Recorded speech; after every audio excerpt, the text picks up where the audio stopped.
Welcome to 3 o'clock with SOC. Give me a moment to invite our Spanish-speaking guest. Bienvenido y gracias por ver 3 o'clock con SOC. Si quieres acceso al programa en español, por favor, marque ese número que aparece en la pantalla, cuál es 646-749-3122. Cuando le conteste su llamada, marque 779-328-221. Just so you know, we offer simultaneous translation in Spanish today at this number if you would like to partake in our translation services. And there's always going to be a link to recorded English and Spanish version of every episode on our Facebook page and also on our YouTube channel and on Instagram. I'm Andrea Rodriguez. I'm the Leadership Coordinator for Southside Organizing Center. I'm very honored today to be also having on the team, we have Maria Perea. She is doing our producing today. We also have Marlene Zaran doing guest support, and Travis is in the comments today. Just so you know, SOC has always been there for you, even though we are safe at home right now. If you ever want to reach out to us, you can always call us at 414-672-8090. We'll also have our email in the comments and also our website. Please don't hesitate to reach out to us at all. Just because we're not doing events in person right now does not mean we can't help you still. So anytime you need anything, please reach out. You also find a link to our SOC survey in the comments. Very quick survey. It takes less than 5 minutes to do, and we're looking at them constantly to make sure that we're using your ideas for future episodes, or if you have any changes you'd like to see or updates you'd like us to make, we're always happy to hear from our residents. So please don't hesitate to do that survey. Very quickly, we're going to go ahead and do a disclaimer. The views and opinions shared on today's show do not necessarily reflect those of SOC. Today is Organizing Leadership and Community Development Day. It's also October 16th, and it's Friday. So because of that, as we're wrapping up Hispanic Heritage Month, we have an incredible interview that our boss, Tammy Rivera, did with our it's closing out celebration with the first ever elected Latino X in Wisconsin, Judge Pedro Colon. So I'm excited for that interview to come up. Later on next week, we're going to have some incredible guests. We also have Terry Sullivan discussing arts and civil rights. And then Claire Evers will be joining us back. She's the Deputy Commissioner of Environmental Health. And then I'm really excited. Next Friday, we have Carissa Givens from Bike Fed and Safe Streets coming through. And I'm excited to hear from her. We do have a critical update today, and this one is thank you to Alderman Betta's office, but there is going to be a City of Milwaukee reinstating night parking enforcement on November 2nd. So this is very important. There is a website, and if you need to get more information, please do. Also in the comments, we'll be having, if you need to get your night permit, they are available for $55 annually, or you can get for $20 a 4-month permit. Please go ahead and go to that website if you'd like it, or you can go to any local police station and also pick up that permit. It's really important that we start going in opposite sides of the street so we can do leaf collection and soon snow collection. So please make sure that you are following this, this rule. All right, up next, we're going to have an incredible interview with Tammy Rivera, and she will be interviewing Judge Pedro Colon.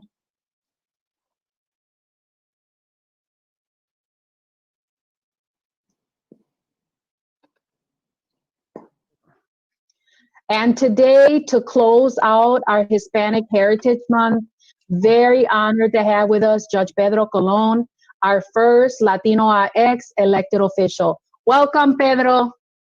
Thank you for having me. Of course, thanks for being on again with us. We're so grateful that you were with us for a couple of critical issues in these last few months. But today, we really want to talk about the legacy role you play in the community, which was our first Latino elected official. Tell us, Pedro, what prompted you to run for office, and when was that? You know, I came back from law school, and I was 4 years, probably 4 or 5 years into my practice. And I saw that the Latino community had grown even from when I left to go to law school. I never really left Milwaukee because I went to Marquette undergrad. And the community not only was growing, but was needing more of a voice. And I could see that for example, at the city hall, they couldn't get their licenses through. They couldn't get their zoning issues through.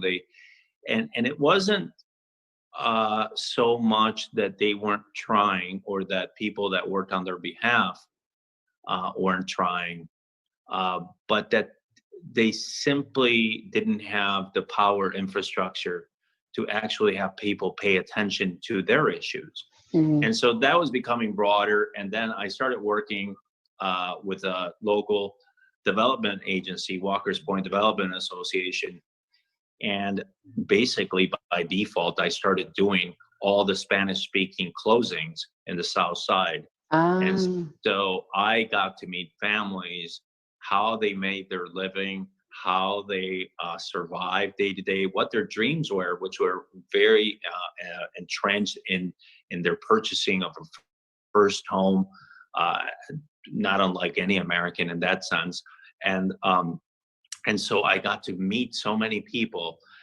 And frankly, I have to tell you, I made a very meager living for about 3 or 4 years, but I learned so much from this community and their strength, and people that were just the most honest people I still think about, in terms of hard work, all the virtues we talk about, and just being, there was just a sense of community about what we were all doing. We were building something, although it's old. The housing stock has been here since the turn of the century. We were taking this stock and we were doing new stores, and these were new dreams. And it was a sort of, in the course of all this, Wally Kinnicky, who was the previous state rep, retired. And Wally was a very significant figure because he was the speaker of the assembly before he left, before he retired. And so I've always had an affinity to politics, but I never thought that because my name was Pedro Colon that I would ever be elected to anything. So what I thought was I could support candidates, I could help my friends run for office, but never in my mind did I think that I would ever be a candidate or that I could actually win.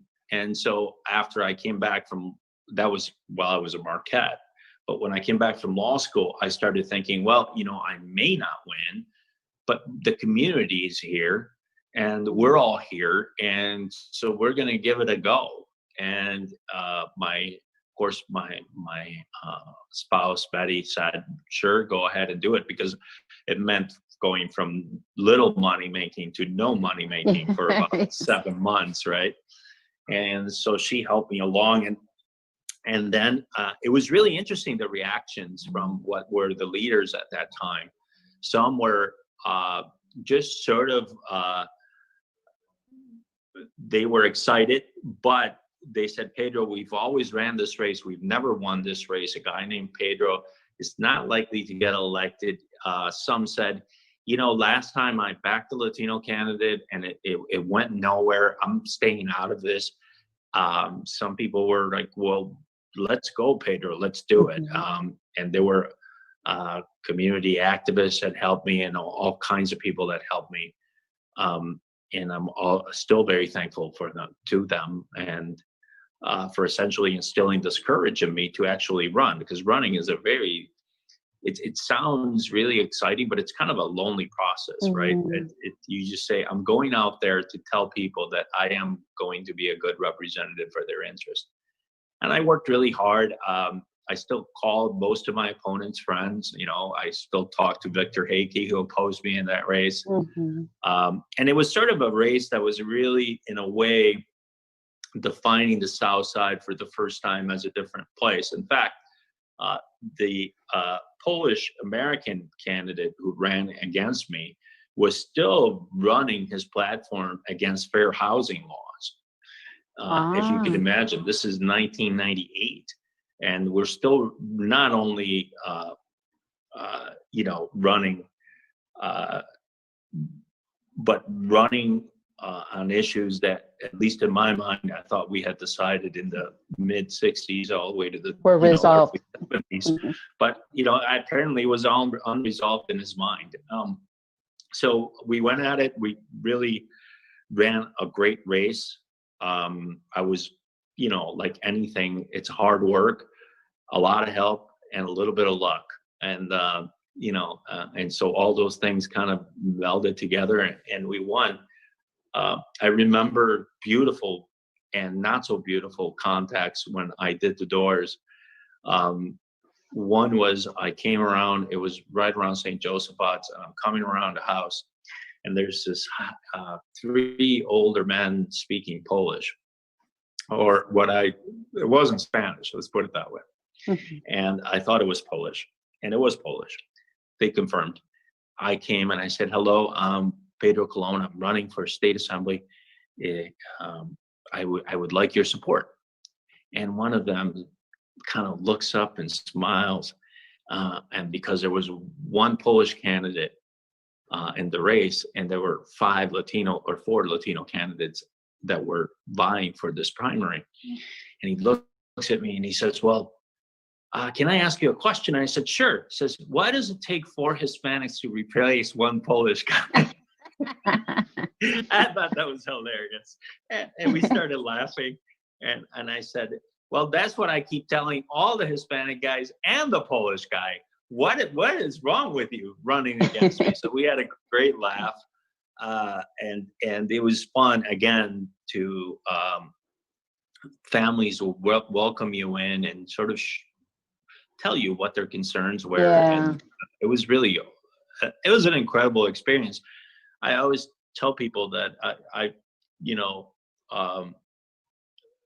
I supposedly became this thing that was the first elected official in the South Side. But what the people gave back to me is completely much bigger than what I just got a W, and they gave me a lot more. So it was fun. It was a lot of fun. It was hard. I know that there were obviously racist people along the way. I remember distinctly a guy who came down and said, it was a duplex. He came down and said, hi, I'm running for office. And he says, well, you guys keep trying. And he slammed the door on me. I had another lady who doesn't live far from me, who said, she came out and very politely, again, I said I would like her support. And she very politely said, Pedro, just so you understand, we don't vote for people like you. We never have, we never will. And I just don't think you guys are able to represent the district. And so it was a change in the time. It was a change in time, your election. It helped, shift the South Side, a new possibility. As you get older, that's all taught and that's all irrational. And, you try to think big about it. And I do. I mean, I really, she became my constituent and I helped her do things over time. I mean, it wasn't, in that sense, it wasn't personal, but she was really just sharing with me what her view of this city had been, and perhaps still is in many places. And so it was really, it was, people tell you very intimate thoughts about what they think, so it was great to learn all that. Do you remember what the election results were now? What percentages they were? I don't remember now. Oh, I don't keep score. Yeah. Was it a close election or not? No, I won by decisively. A lot. Yeah. It was. And I also think that, obviously I worked as hard as I could, and it's normally when you work hard, it shows. Yeah. Sometimes it doesn't. It's not a natural. I've seen a lot of candidates work really hard. Yeah. It doesn't happen, but so it was great. I won. I remember this kid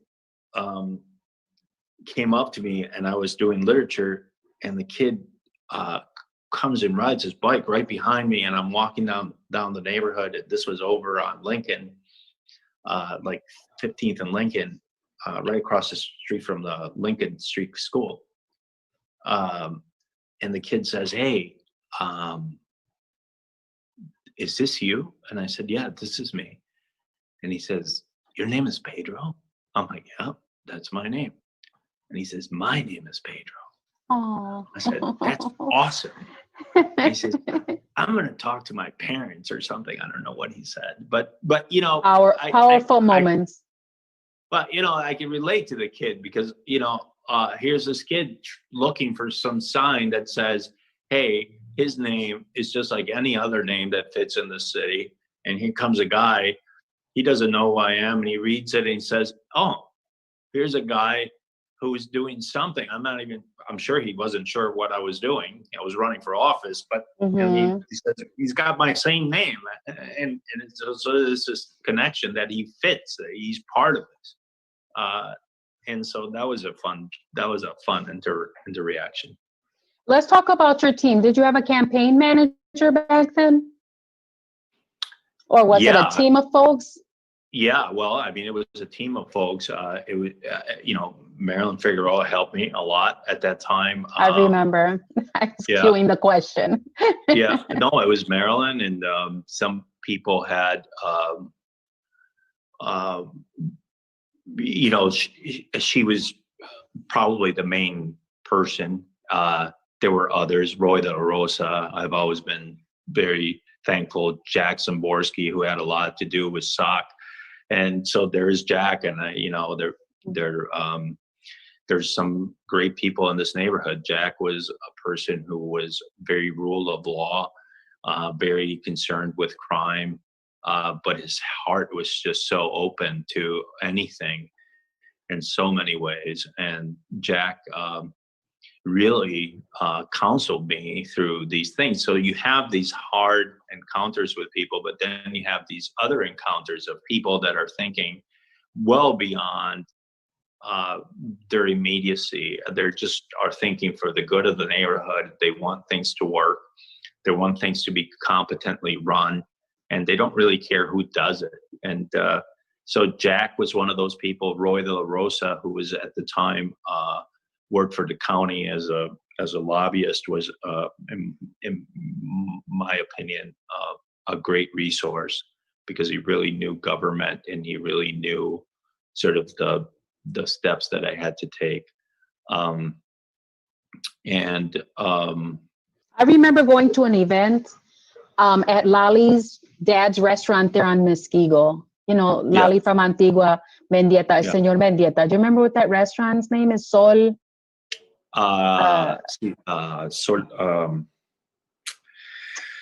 You know, I can't remember now. But I went there because Marilyn asked me to for an event for you, and I remember they hosted there, and the place was full back in the day. I forget. Oh, no, she was very effective, and Marilyn had an incredible amount of goodwill with a lot of people all over the city.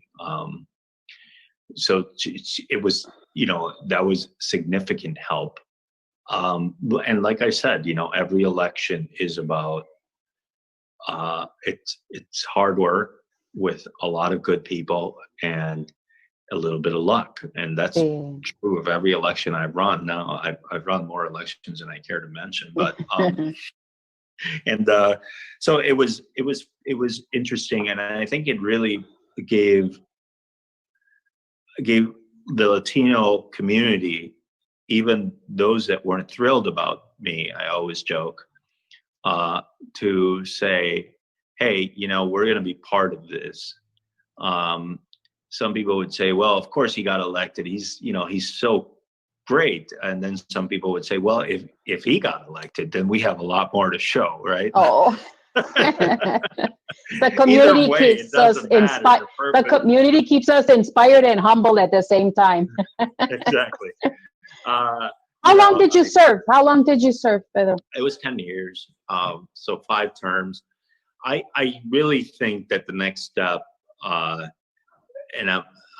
was when my toughest race, not elected, that is elected by my colleagues, was in the legislature where I ran for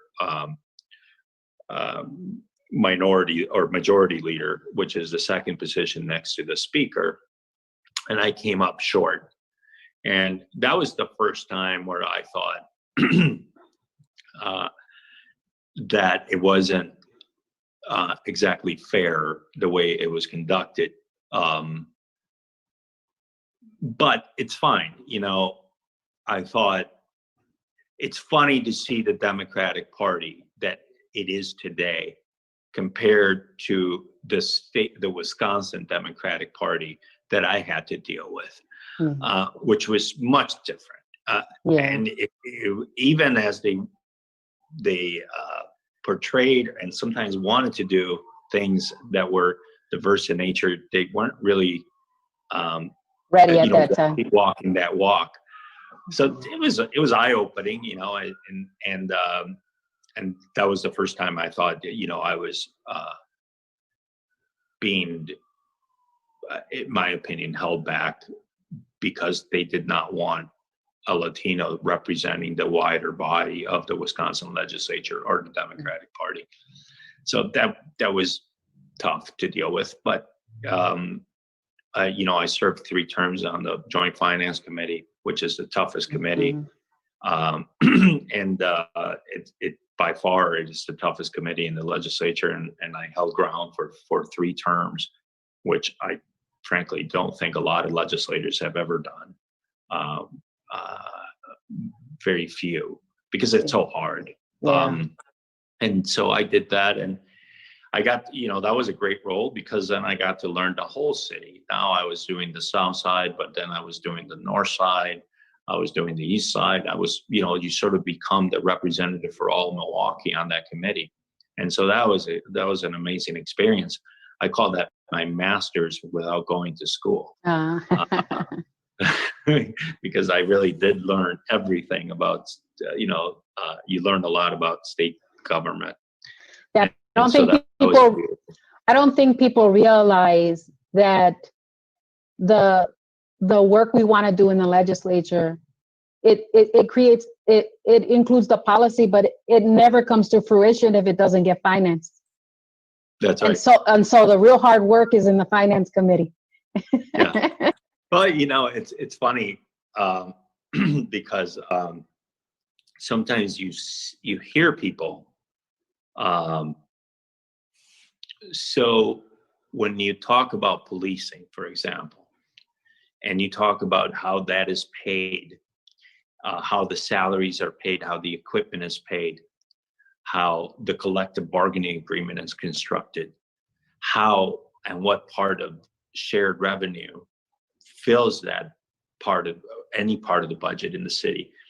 So when you learn the budget, you really learn where the power is, because it is the power to fund, in some cases to defund, in some cases to alternate, and reclassify and redo. And I think that you're right. As a community, we need to have a lot of people versed in that process. The more we have, the better we're off. Mm-hmm. What would you say was the most challenging part or moment in your tenure? And what was maybe the greatest victory or the thing you feel most satisfied? You might have said it in these sentences, but what was the most challenging? The most challenging will always be the most challenging. And that is, you have to communicate the goals that we have as a community on a daily basis to new groups of people as they grow into the community. And so that's always the challenge. The challenge is constant communication and sort of an affinity with what people are going through. I think this is what Biden talks about when he says, that the president doesn't feel for people. I think that's or doesn't sympathize with people now that we're going through COVID. I think that's a way of explaining that if you really want to represent people, you have to understand them. And that involves communication skills. It involves all these sort of technical skills, right? Like how to use media, how to construct a budget, what legal principles require you to do around certain things. But it just requires you to understand people. And that's always been the toughest challenge for anybody who's doing politics at a high level well, right? And because we as human beings want to be comfortable in what we do. We want to know that our rooms are not going to change. Well, the room is always changing. Fluid. The environment is always changing. It's to recognize those changes and try to deal with them. So I think it's like an incredible way to live. It is a lifestyle. It's not a job. If you're doing it, it's a lifestyle. And what are the things or the thing that you feel most gratified about during your tenure? During my tenure, I always think of this. I sort of unknowingly and perhaps naively told these parents at South Division High School one afternoon that I was going to pass in-state tuition for their kids. Well, those kids graduated and they never got to see it. But after 3 terms in the Joint Finance Committee, I finally got it through.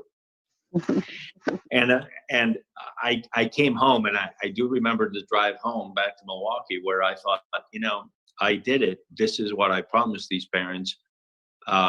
And now it's law. Unfortunately, Scott Walker took it away like 8 months later. I don't think it lasted a year, but I did my part. And I thought at that moment, it was like a good breaking point for me to move on.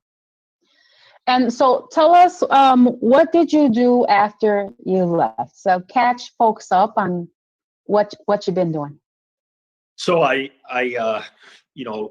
passed that budget, my third one. I was a little tired, and I told my wife, I called my wife and I said, this is it. I think I am done doing this. And so then a judge retired. I applied. Governor Doyle appointed me to be a judge, and then I had to defend that in a 3-way primary, which was actually a tougher election yet. I survived that one. Actually, it was a really tough election, and then I've been a judge for the last 10 years. In fact, this is my 10th year as judge in Milwaukee County and Branch 18. And what does Branch 18 service? Just for folks who don't. Essentially, we as we were talking before, we're general jurisdiction judges. We do the trials on small claims, criminal, all the way from parking tickets issued by the county all the way to homicides. We do all disputes from $10 all the way to millions of dollars. We do children's court where children are protected when they're in bad situations and are being abused or otherwise not being well taken care of. We do family court, which involves all kinds of whether divorces, paternity. And so we're general jurisdiction, except we're assigned to one court for 3 to 4 years.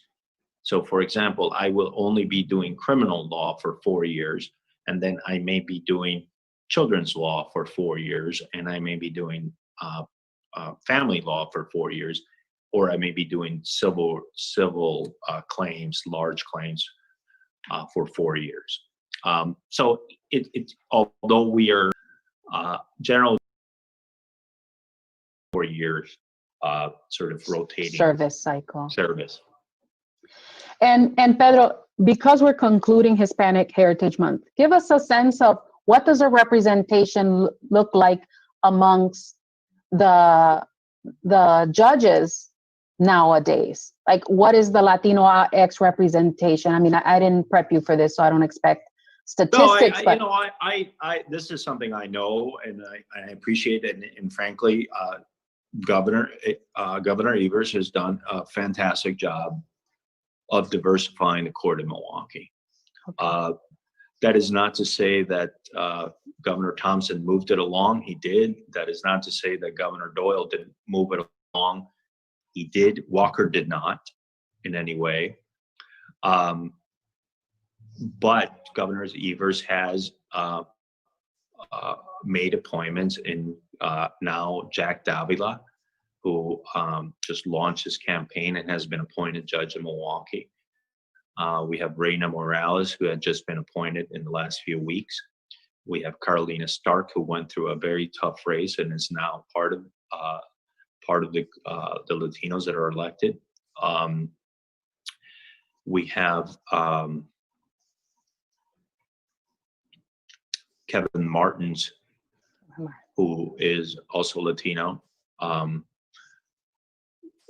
And I think that may be the group of Latinos. But it certainly, as you can tell, just from me saying that out loud, it just doubled in the last. It's more than we've ever seen. Yeah. So it's a good effort to make the judiciary look like the people it serves. And the judiciary is no exception, like any other representative body, especially in a state that elects judges, that we should strive to have that kind of balance. And Governor Evers has strives to do it. It's not easy because people have to be ready and people have to have all the qualities that judges require. Not only be well versed in the law, but also have the right composition, personal composition and personality to do the job. So it's hard to pick, but I think that's been a real sense of. But again, back to the structure. So we have two Latinos that are now selecting in the Judicial Selection Committee for the governor, right?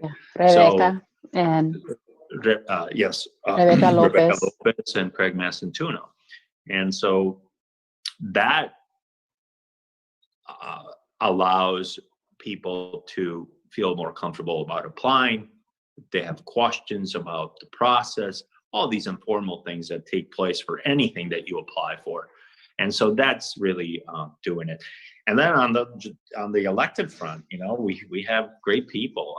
I mean, we have so many people. It's hard to keep track. Before I used to know everyone. It's a good problem. It's a good problem because this is where we should be. There's some folks I don't even know anymore personally, but I think they're, it's going to change. It's going to keep changing. It's going to change again. I think Latinos that are displaced in politics, where we have to decide what kind of America are we going to represent. If we're going to come into politics and really do it, do we do it differently, or do we do it under the old crutches that have always sort of minimized our ability to really flourish, and that this president has really, I think, endeavored to separate us. And I think Latinos can be a unifying factor. I think we're perfectly placed to do that. And our candidates are good, locally and nationally. So let's leave folks with some advice from you. If people are thinking of running for office or not quite ready to make that decision, what advice would you give them as we conclude this segment? Well, first of all, what is it that you want to do for the community? What is it that you see as being something that's not adequately addressed? And so how do you then craft a position so that you can take that message out and communicate it to people? I think politics, the best of politics is that you unite people and find ways where you can find some common ground. I think lately, and it has increased over, well, you could, as soon as Facebook went up, I think, the world went a little bit insane, and it hasn't changed the trajectory. Politics is not about what your innermost opinions are that you want to share on Facebook. Politics isn't about how many likes you get. Politics, at least at the local level, and what I love about Milwaukee is that politics is about what you can bring to the conversation at a particular point in time where we have to face challenges. And so that's what it's all about. It's not about, you don't have to, you have to have principles, but you have to understand how you're going to communicate those principles, right? And so I think once you decide that, then decide if you want to do all the mechanics of it, which require what I called the infinite walk. And it's literally the infinite walk for any office. You have to be able to walk every day and meet people and listen to them. And most of politics is listening, not talking. Mm-hmm. Just some listen. people need to learn that lesson. But I'm glad you said it, Pedro. I appreciate you personally. I've had a long personal and professional partnership with you. I appreciate you from that level, but SOC as well. You've been on SOC's journey. It's our 30th anniversary, and I think you haven't missed any of those years. No, SOC is, you back to that first race. Jack took me, and I thought, because I knew Jack, and he was the head of Jack Szymborski, rest in peace. But I thought I knew Jack, and they would be nice to me. They were nothing but rambunctious. It was an incredible, and they, SOC really taught me how to walk into rooms and expect hard questions. And to this day, when I'm in court, and somebody gets all excited about something, everybody kind of, sort of holds their breath. And I said, look, I have walked into so many church basements with 200 people dying to know something. I'm not concerned by this. Just, we will deal with this. I'm glad you say it, because people think I'm feisty, and that I brought that to SOC, and I was like, I'm one of SOC's mildest leaders, believe me. Oh no, it was feisty. I can attest to that. I'm much more diplomatic than some of my predecessors. No, it's always been feisty. Betty Grinker comes to mind. There's a lot of people who are feisty. They continue to be feisty. And they should. And they should. Absolutely. They should demand from elected officials some amount of respect, and for the elected officials to deliver the services that they claim they should be delivering. Agreed. Well, we appreciate you. We thank you for the legacy that you started and that you continue to serve. Cuídate, hermano. Thanks for having me. Okay, adios. Have a good day. What an incredible interview with Tammy Rivera and also Judge Colon. I thought that was really powerful, and I so agree that we definitely need more Latino ex candidates and elected officials. And what he really said, I loved it, the politics about what you can bring to the conversation once you have the seat to the table. That is so very powerful. And of course, we need elected officials that are willing to listen. And we're so thankful that Southside Organizing Center is able to bring those opportunities for residents to make sure that you are heard. I can see we have a great number of you joining us live today. We're so thankful. Mary Cano, thank you for being one of our super fans always. We can't see all of you individually, but if you can, say hi to us in the comments like Mary did, or perhaps you want to tag a friend. I know that would be wonderful. These forums, they also make some great lessons for any Spanish speakers or anyone wanting to learn about civic engagement, or even science with our COVID-19 coverage, and even some service learning opportunities if you follow our forum, which you'll find on YouTube and Facebook. So yeah, please go ahead and say hi, and we love if you can tag your friend or share our show. That would be so appreciated. Next, we're gonna have a COVID-19 update, and it'll be how to wear your mask properly. Hi, I'm Maritza, and I work at Walker's Point Community Clinic. I'm a medical assistant and community health worker, and I want to show you how to wear your mask properly. This is really important so that when you cough or sneeze, particles don't come out of your mask through your nose or through your mouth, and it protects you from other people's particles. So first, whenever you're about to put a mask on, you're going to sanitize your hands or wash your hands before you even put on the mask. You're gonna get in all those little crevices in your nails. Don't forget about the thumb and your wrists. And then you're gonna take your mask And there's going to be a part, often there's a part that has a little ridge for the nose. And you're going to grab it by the strings and place the mask on your face. Notice how the bottom is covering my chin. That's good. Notice how the top is covering my nose. Also good. If there's a part in your mask that has a little plastic part, press that down. This helps to make sure that air can't get through there. And that's it. Later on, after I do my shopping or whatever it is that I'm doing, and I want to take off my mask, I'm also going to sanitize. I'm going to clean my hands, because who knows what I touched. I'm going to grab my mask by the strings and take it off like this. This is how not to wear a mask. Wrong. Nose out, also wrong.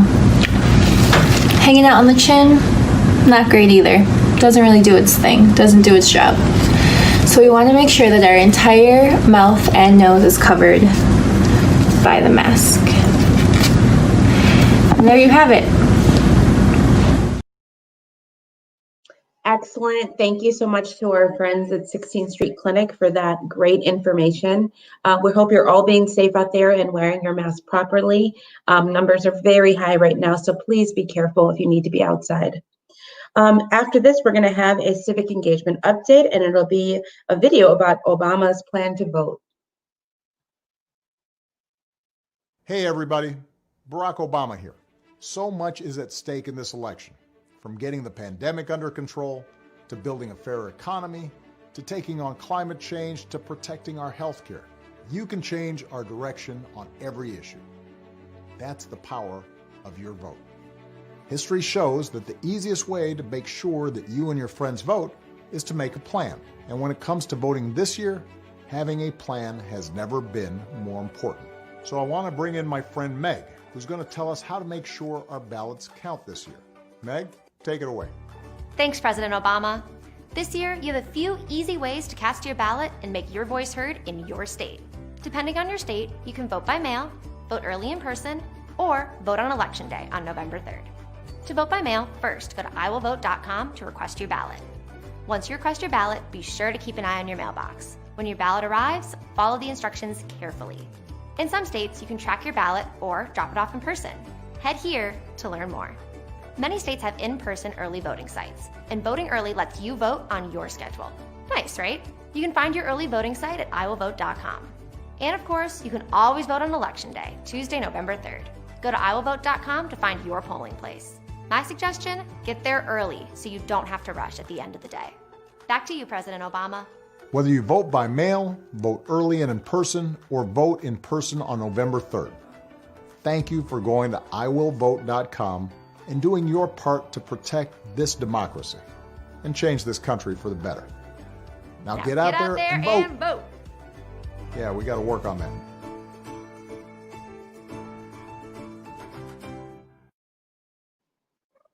And thank you to President Obama for that plan and that great video. November 3rd is coming up very quick, so make sure that you have a voting plan and that you're also checking in with your loved ones to make sure that they have a witness. My ballot is already in the box, so if you get a chance to put your ballot early in the box, I know that is preferred, so we all stay safe, but you still have November 3rd as well. Up next, we have a video from Gabe Charles. Wanted you to know that the census has ended. Thank you so much to everyone that has completed the census. And Gabe will be back on the show on Monday to give you all an update about what is going on with that next. And I believe actually we don't have a video. I think we're just, my apologies. I think it was just that announcement today. So we're going to go ahead and check with our viewers to see if we have any comments. And I see again your number out there. I'm hoping that some of you can say hi or tag a friend. But yeah, thank you so much for joining us. We really appreciate you, and we do miss seeing you at our usual events, and we hope to see you in person soon. Next, we're gonna have an interview with our producer today and our community organizer, Maria Perea, and she did an interview with Ayuda Mutua.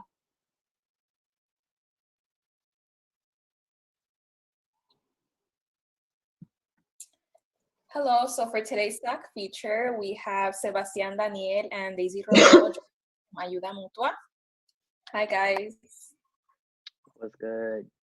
So if you can just start off by telling me a little bit about Ayuda Mutua, how it got started, the purpose. Yeah, you want to start off with that, Daisy, or do you want me to take that on? Well, yeah, no, I'll start off. So yeah, Okay. first I want to thank you again for doing this, taking time out of your day to speak with us, just to raise awareness about what we're doing, and then hopefully get the word out for folks who do need support.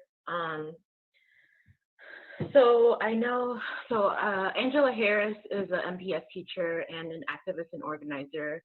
She put out a call for mutual aid on the north side and south side. It was out of a need, seeing that students possibly weren't going to have access to food at that time, during the inception of COVID.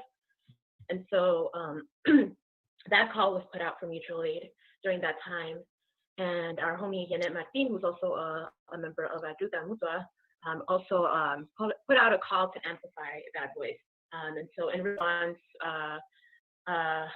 Janet, myself, CK, Eric, Janet, and Jeanette, I don't know, Gabby, and of course Sebas and Alita, we formed what is called now Ayuda Mutua MKE.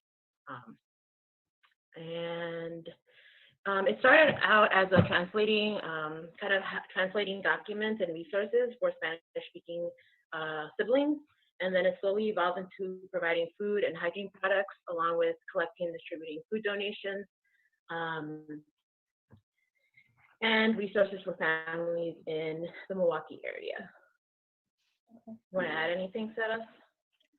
No, you covered that perfectly. I just want to add too, just in terms of the makeup of Ayuda, it's a very amazing group of human beings, but a lot of experience as well. Besides having good hearts, we have educators, we have environmental activists, we have community organizers, cultural workers, herbalists, artists within this collective. So it really brings we kind of feed off of a lot of each other's energy and are able to channel that through this Ayuda Mutua MKE work. And so especially targeting obviously Spanish speaking communities in the 53215 and 53204 area codes, which we already know are communities that are vulnerable. And a lot of our families too, being, maybe not having documentation or not having access to transportation to pull up to the pantry, right?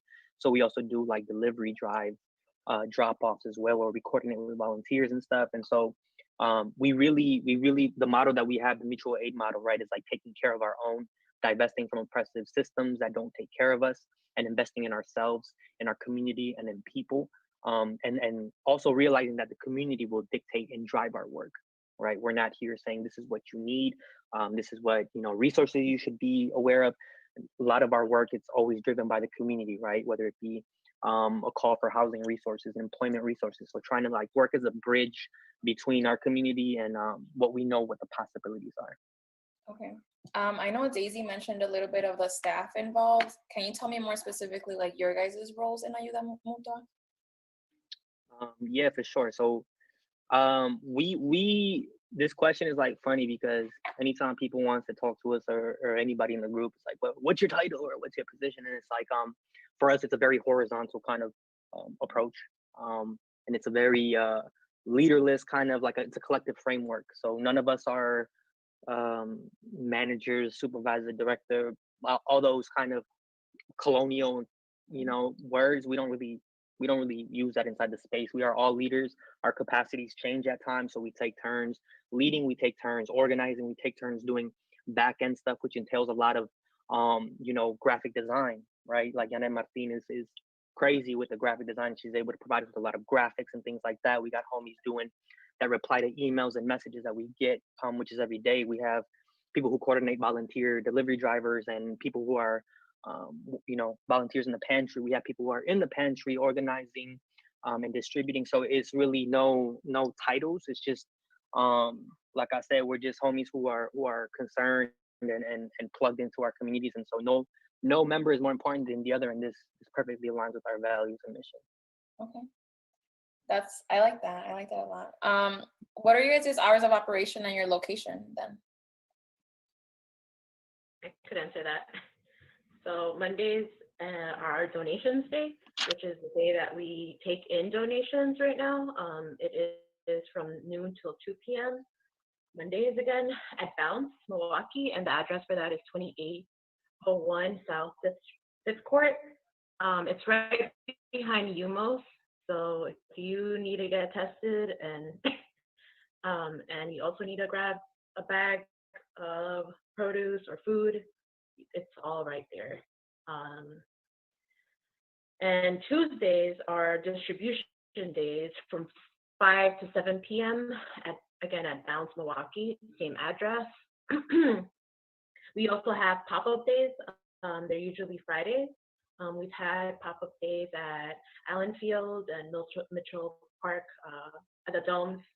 And I believe we're going to have, if we haven't already, we'll have another pop-up at La Fuente, El Puente High School. Yeah. So we're always seeking donations, and if you send us a message on Facebook and we need to pick up donations, I'm one of the people that I'm down to pick up donations right now. But as a group, we're all always taking donations also. I don't want to speak for everyone in the group, but I know I for sure, like if that time doesn't work, I also pick up donations. What kind of donations? What kind of donations do you guys accept? You wanna add to that, or want to share what kind of donations we're taking, Seba? Sure. It really is kind of dependent on the day, and like, for example, since we do distribute once a week, since we do have limited access to freezer space and fridge space, right? So it's super dependent kind of on what the donation is, but donations in terms of that you can always like bring in our hygiene products, which is basically anything for like period products. It can include toothbrushes, toothpaste, bars of soap, mouthwash, things of that nature. And then obviously food, right? So we distribute everything from fresh foods, canned foods, right? So we accept non-perishable items, crackers, chips, like really try to provide as well like fresh fruits. We were able to get donations from partnered organizations, so we're able to provide fresh stuff the day of. So that's really beautiful. So when we're able to supplement that with beans and rice and things that kind of have a longer shelf life, it accommodates perfectly with the care packages that we make. But yeah, tomatoes, potatoes, de lo que sea, de todo. Aceptamos muchas cosas. Y si no están seguros, if y'all aren't sure, just hit us up and ask, you know. And so we're always down if we're able to and make it work. We're always more than willing to accept donations. Exactly. Yeah. I also want to add to that. We also obviously take hygiene products, like diapers. There's a big need for diapers. We work with Milwaukee Diaper Mission, and so obviously, you know, diapers are expensive, and just having children is expensive. So we're always taking that. We're taking diapers, other hygiene products like feminine hygiene products, cleaning products, right? Anything you would use at home to disinfect, right? Because of COVID, and also like I already shared, like paper towels, toilet paper, anything that, you know, one would need at home, like home products, right? Cleaning products, and then again, hygiene products like toothpaste, toothbrushes, deodorants, all that good stuff. We take all of that as well on Mondays, noon to 2 p.m. Okay. And then besides donations, are there any other ways that people or residents can volunteer or help out? Yes, most definitely. People can get involved by volunteering, obviously, at the pantry or at the mutual aid site itself. You can volunteer to be a delivery driver, which we provide you with the protocol. We provide you with the addresses where you need to drop off. You pull up to the space, we load up your car. It's very minimal work in terms of like the preparation for it. You pull up, take the care packages and drop them off. And so we provide you with all the information for that. And so those are our main two kind of calls for action. So sometimes we have pop-ups, like we just had one yesterday at Allen Field, right? Where members of Ayuda were able to be there, but like I said, capacities change, right? So we have a pop-up tomorrow, for example, where we are putting out a call for volunteers, right, to be there, just to facilitate a little bit and help out with the flow of the line and things like that. But those would be the two main ways. And the best way to get plugged in there would be to go to our Facebook or Instagram page, or you could email us at ayudamutuamke@gmail.com. And any questions or concerns or ideas or thoughts or anything like that or connections, you could always hit us up through there and just try to get plugged in, as well as finding our Cash, or not our Cash App. We should get on Cash App though. But our Venmo and PayPal as well can be found on our Facebook pages, or you could just hit us up again. And we're always accepting monetary donations to try to just keep up with the demand that our hoods need in terms of food security. And then you could also just get involved just by plugging into your hoods, right? So our mutual aid model is just one example of ways that we can take care of ourselves. So I do encourage folks to get plugged in locally, apply pressure to local politics and aldermen, mayors, and things of that nature, and to collectively kind of just move as a unit and demand these changes that we need. And so that's just like another way of showing up for each other to events or to different types of things of that nature, to just build that community and that trust. Exactly. I also do want to add, one of the things that we did do and was also provide some support, monetary support to our undocumented siblings, because as many of our residents probably already know, especially on the South Side, you know, they didn't receive the stimulus check that if you were a citizen, you were to receive, right? And so, of course, none of our immigrant community received any of those checks.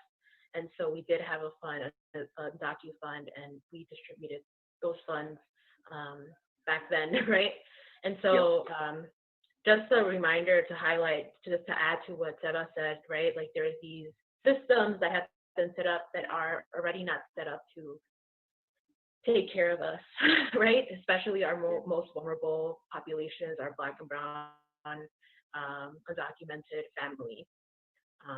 So just to keep that in mind, right? Why also mutual aid is so important, not just with food, but like with other things, right?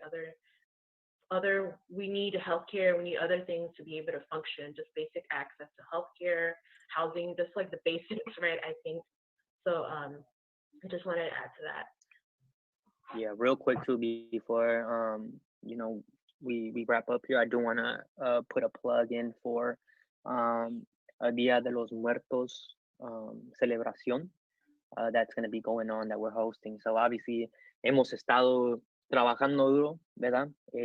Desde el inicio de la pandemia, and so we want to kind of take a pause and time to also reflect and just give thanks to our ancestors, give thanks to those who have kind of led us to where we are now, and also celebrate people who have passed that, you know, when those wounds are still fresh, and just celebrate life and death with community, and give a time to just collectively pause and be together. So on November 1st, between the hours of 3 to 7, it's a Sunday, November 1st, we're going to be hosting a Amor Eterno celebración de Dia de los Muertos. So if you would like to get plugged into that and just show up, or if you would like to share a picture of you know, a loved one that has passed on to the next transitional stage, you're more than welcome, and you can find that info on our Facebook page or Instagram page for sure. Okay, thank you so much for that. Lastly, just to conclude, how can we get in contact with you? I know you mentioned your Gmail, but what is your Facebook and your Instagram? Ayuda Mutua MKE, for both. So it'd be AYUDA, which means help in Spanish. Mutua, which means mutual, would be MUTUA, and then MKE. So Ayuda Mutua MKE. If you look that up on Facebook or Instagram, you should be able to find it. All right, cool. Well, thank you so much, Daisy and Sebastian, for all the information.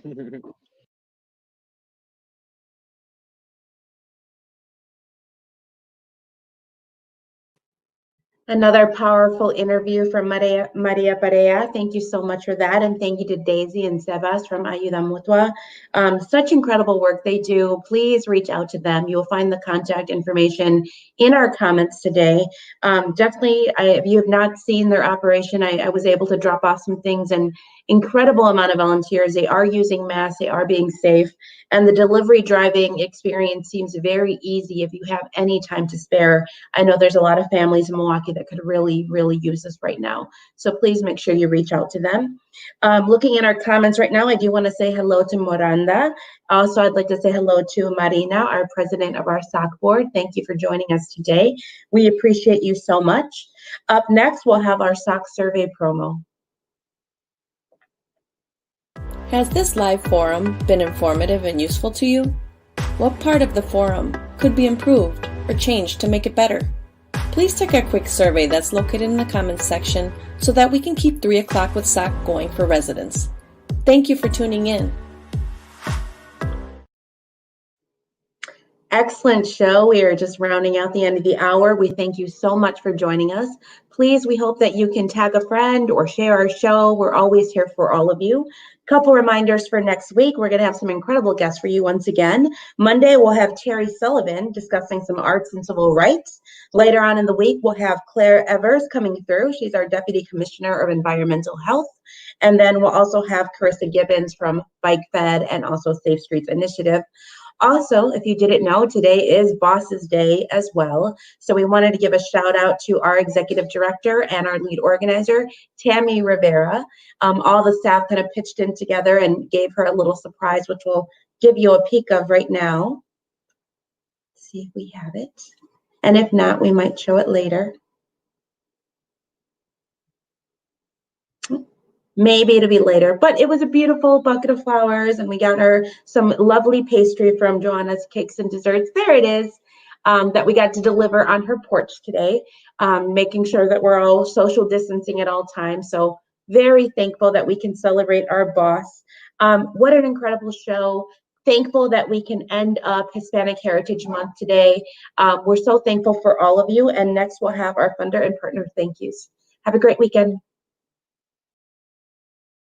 Hello viewers, my name is Carlos and I'm the Data and Canvassing Coordinator for SOC. We would like to thank everyone for supporting 3 o'clock with SOC live show and for completing our SOC survey.